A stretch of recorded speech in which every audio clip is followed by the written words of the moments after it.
Opposition की सबसे बड़ी जमात मुस्लिम लीग नून पर कड़ा वक्त है और नून लीग पर ये सियासी मुश्किलात वक्त के साथ साथ खत्म होने के बजाय हर गुजरते दिन के साथ बढ़ती जा रही हैं। नून लीग के 2 दर्जन के करीब रहनुमा नैब समेत दीगर केसेस भुगत रहे हैं। नून लीग के कायद नवाज शरीफ समेत साद रफीक, राना सनाउल्लाह और हमजा शहबाज जेल में कैद हैं, जबकि मुतअद्दिद रहनुमाओं पर करप्शन केसेस और गिरफ्तारी की तलवार लटक रही है। मुल्क में इस एहतसाब का क्रेडिट हुकूमत ले रही है, जबकि ऑपोजिशन इंतकाम का इल्जाम लगा रही है। एवनफील्ड केस में जमानत पर रहा मरियम नवाज आज इसी केस में जाली ट्रस्ट पेश करने के मामले पर एहतसाब अदालत में पेश हुई। खदशा जाहिर किया जा रहा था कि जैसे नून लीग के रहनुमा एहतसाब के शिकंजे में फंसते जा रहे हैं, उन्हें देखकर ऐसा लग रहा था कि मरियम नवाज को भी मुश्किल आ सकती है, मगर एहतसाब अदालत के जज मोहम्मद बशीर ने जाली ट्रस्ट के मुतालिक दरख्वास्त पहली ही समाअत में खारिज कर दी।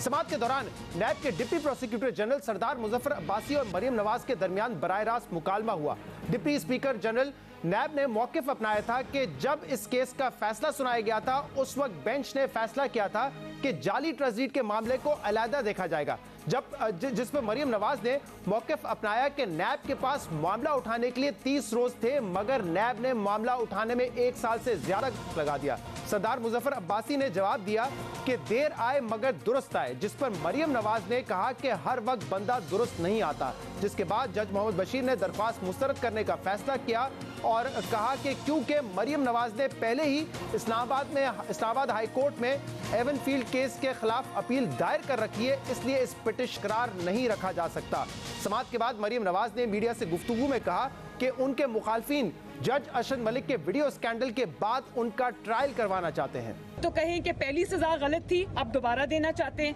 या माने कि एक ही मुकदमे में 2 दफा सजा देना चाहते हैं, या माने कि इस मुकदमे में सजा नहीं, ये वीडियो दिखाने की सजा मुझे दी जा रही है। मरियम नवाज कह रही है कि उन्हें एक ही केस में दोबारा सजा देने की कोशिश की जा रही है, मगर अब वक्ती तौर पर उनके ऊपर से ये तलवार हट चुकी है। वजीर आजम इमरान खान ने आज एहतसाब के इस अमल का इनडायरेक्ट क्रेडिट लेते हुए कहा कि मुल्क में चोरी और करप्शन से खौफ उसी वक्त आएगा जब बड़े बड़े लोग पकड़े जाएंगे। बड़ी धमकियां देते हैं, कभी कहते हैं इमरान खान खुद बर्दाश्त कर लोगे, पता नहीं किस तरह की धमकियां देते हैं। मैं 22 साल से इंतजार कर रहा हूं इसका। मैंने 22 साल पहले कहा था कि अल्लाह मुझे एक मौका दे, एक मौका, और एक मौका दे मैं उन लोग जिन्होंने पाकिस्तान को यहां पहुंचाया है कि मकरूज करके रख दिया, जब तक उनका एहतसाब नहीं होगा।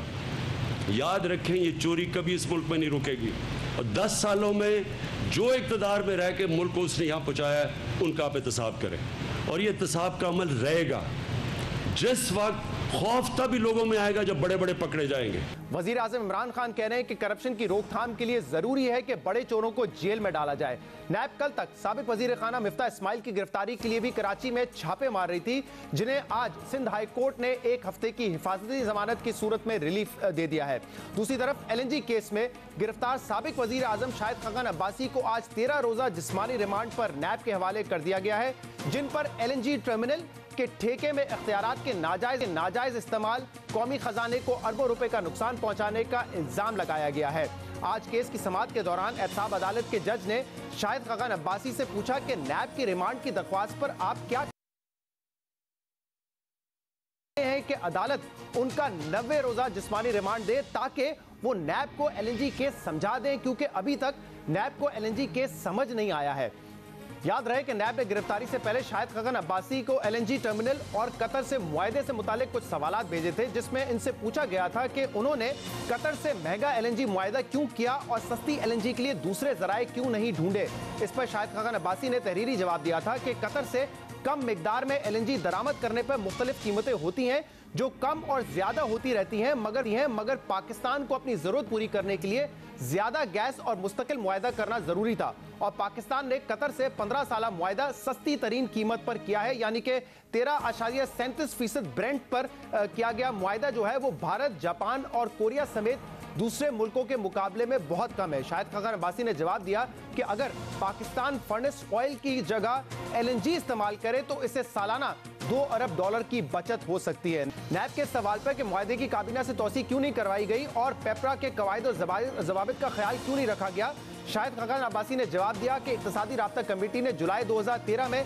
इस मुआहदे की मंजूरी दी थी और ECC के हर फैसले की काबीना से तौसीक कराई जाती है। जबकि इस पूरे मुआहदे में पेपरा के कवायद और जवाबित की कहीं कोई खिलाफ वर्जी नहीं की गई। शाहिद खाकान अब्बासी ने मुआहदे में नवाज शरीफ, शहबाज शरीफ और साबिक सेनेटर सैफुर रहमान के किरदार से मुतल्लिक भी सवाल हुआ, जिस पर उन्होंने जवाब दिया कि उन तीनों अफराद का इस मुआहदे से कोई ताल्लुक नहीं। इस मुआहदे की सारी जिम्मेदारी सिर्फ उन पर आयद होती है। इस केस में एलएनजी टर्मिनल को कैपेसिटी चार्जेस की मद में दी जाने वाली रकम पर भी सवालात उठाए जाते रहे हैं कि पाकिस्तान एलएनजी टर्मिनल को पहले साल रोजाना की बुनियाद पर $2,72,000 और दूसरे साल से यौमिया $2,28,000 इस मद में देगा, जिससे कौमी खजाने को 15 साल में $2 अरब का नुकसान होगा। मगर हकीकत यह है कि कैपेसिटी चार्जेस की मद में रकम देना कोई नई बात और कोई अनोखी बात नहीं है, क्योंकि मुल्क में जब भी एलएनजी या आईपीपी से मुतालिक मुआहदे किए जाते हैं तो इन्वेस्टमेंट रिकवरी और ऑपरेटिंग कॉस्ट को पूरा करने के लिए कैपेसिटी चार्जेस हर सूरत में दिए जाते हैं।